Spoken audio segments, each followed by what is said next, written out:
मुश्किलात का सामना करना पड़ रहा है, जिसमें खासकर बिजली की बहुत ही दिक्कत है। सर्दी में लोग ठिठर रहे हैं और इस बार सर्दी भी कुछ ज़्यादा हो रही है। इसके अलावा राशन जो बीपीएल कार्ड्स कैंसिल किए गए हैं, कोई 1.5 लाख लोगों के, उस वजह से भी लोगों को बहुत दिक्कत है।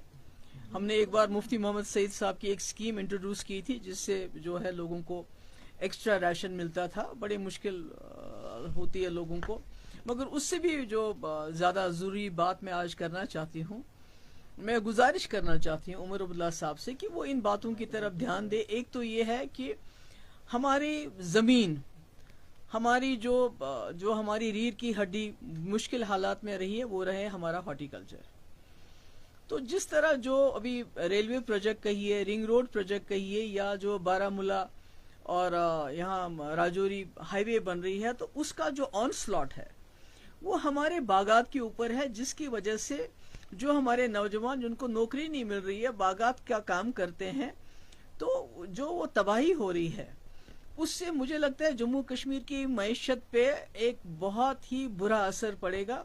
और खुदा ना खास्ता हमारे हालात जो हमारी बाकी रियासतें हैं, जहाँ से लोग यहाँ मजदूरी करने के लिए आते हैं, तो मुझे लगता है हम उससे बदतर हो जाएंगे। तो मैं चाहती हूँ उमर साहब इसकी तरफ खास ध्यान दे कि जो हमारे हॉर्टिकल्चर की ज़मीनें दिन ब दिन बड़े बड़े प्रोजेक्ट्स के अंडर जा रही है, उसका वो मामला हल करें। और दूसरा, ये जो 30 सैटेलाइट टाउनशिप्स बन रहे हैं, बस्तियां बन रही हैं, और उसके लिए 1,20,000 कनाल जमीन की जरूरत है, तो हमें बताएं कि ये सैटेलाइट टाउन से बस्तियां किन लोगों के लिए बन रही हैं, इन यहाँ किसको बसाना है, क्योंकि हमें इसके बारे में बड़ा लोगों में तहफ़्फ़ुज़ है कि ये क्या हो रहा है, कौन लोग हैं जिनको यहाँ बसाया जाता है। क्योंकि जो आज हम पूरी दुनिया में देख रहे हैं, पूरी दुनिया में जहाँ लोग जो हैं कमज़ोर नज़र आते हैं, तो उनको दबाया जाता है, उनसे उनकी ज़मीन हड़पी जाती है। हमारे सामने गाज़ा की बहुत बुरी मिसाल है हमारे सामने। अब देखिए सीरिया में गोलन हाइट्स में क्या हो रहा है, गोलान हाइट्स में। तो यहाँ तो जम्मू कश्मीर में ऑलरेडी लोग बहुत तज़ज्जुब का शिकार हैं। तो मैं चाहती हूँ उमर साहब इसके बारे में भी बताएं हमें कि ये जो 30 टाउनशिप्स बन रहे हैं, पहले तो बनाने की जरूरत नहीं थी, एग्रीकल्चर लैंड आप ले रहे हैं, ये किसके लिए बन रहे हैं। तीसरी जो सबसे बड़ी अहम बात है, जो जीएसटी हमारे हैंडीक्राफ्ट्स, हमारे शॉलों के ऊपर बढ़ाने का फैसला हुआ है 28%। देखिए जो कश्मीरी शॉल है, ये सिर्फ हमारे लिए आमदनी का जरिया नहीं, बल्कि जम्मू कश्मीर की एक पहचान है। कश्मीर पूरी दुनिया में इसको माना जाता है। तो आपको याद होगा जब पहले बीजेपी की सरकार थी, उमर साहब तब मिनिस्टर थे और मेनका गांधी जी उस वक्त भी वजीर थी, तो उनके कहने पे उमर साहब ने शाहतूस पे यहाँ बैन लगाया। हालांकि उस वक्त जो मरकज के कानून हम पे अप्लाई नहीं होते थे, पर उसके बावजूद उमर साहब ने उस वक्त मुदाखलत करके यहाँ की सरकार से शाहतूस पे बैन लगाई, और शाहतूस हमारी विरासत थी।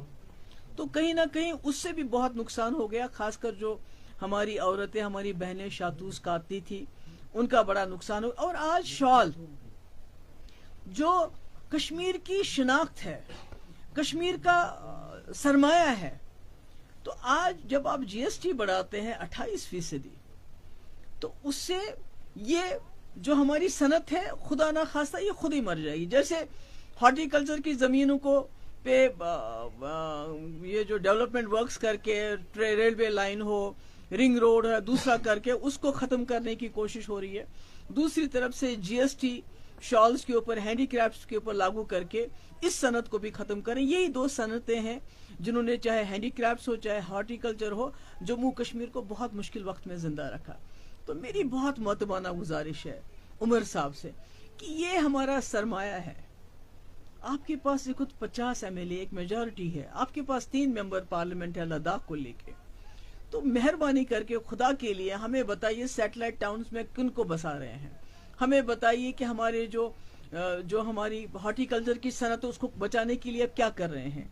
ये जो जीएसटी 28% की बात हो रही है, इस सनत को शाहतूस तो खत्म कर दिया, इस सनत को बचाने के लिए आप क्या कर रहे हैं, हमें बता दें, ताकि जम्मू कश्मीर के लोग जो इसको बहुत ही तज़ज्जुब का शिकार हो गए हैं, हमारे पास है ही क्या, बचा ही क्या है। अगर हमारा हॉर्टिकल्चर भी खत्म हो जाता है, हमारे हैंडीक्राफ्ट्स भी खत्म हो जाता है, तो फिर हम सिर्फ टूरिज्म के ऊपर, और शायद कहीं ना कहीं मरकजी सरकार चाहती है कि जम्मू कश्मीर के लोगों की जो अपनी इनके हाथ में जो है, चाहे वो हॉर्टिकल्चर है, چاہے ہمارے ہاتھ میں جو ہینڈی کرافٹس ہے اس کو ختم کر کے جموں کشمیر کے لوگوں کو صرف ٹورزم پہ نربھر کریں، اس پہ ڈیپینڈنٹ کریں، تاکہ جب وہ چاہے ٹورسٹ بھیجے، جب وہ چاہے، تاکہ خدا نہ خواستہ جو جموں کشمیر جو ہمارے باقی سٹیٹس کے مقابلے میں اللہ تعالیٰ نے ہمیں رزق، ہمیں زمین، ہمیں سر پہ چھت دی ہے، کہیں خدا نہ خواستہ ہم بھی اللہ تعالیٰ نہ کرے بکھاری نہ بن جائے. تو مجھے امید ہے کہ عمر صاحب اس کی طرف خاص توجہ دیں گے